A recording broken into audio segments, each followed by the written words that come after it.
Well, really, the centerpiece of the book was memories of my grandmother.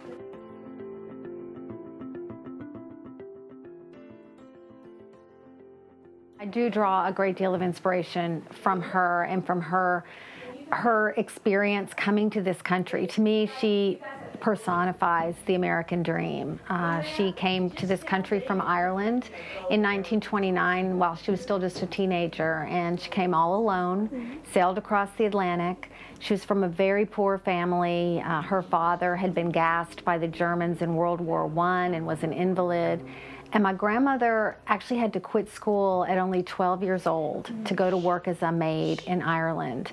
And she started writing to a distant aunt in New York who worked as a laundress. And they saved for years to buy my grandmother a third-class ticket on the Adriatic. And she came to this country and raised a beautiful family. She inspired me with her optimism, her great stories, and she worked her entire life as a live-in maid. For early on, she was a live-in maid for the founders of the Saks Fifth Avenue stores in New York, and that's what really informed her love of fashion and home decor, because she always worked for very wealthy families.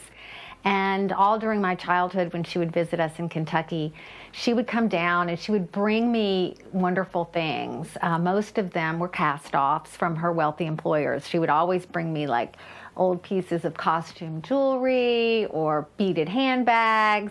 And she gave me one very special purse that I write about in the book, because she told me when I was 15 she thought that I would take it lots of wonderful places one day. And that really stuck with me, her sense of possibility in this country.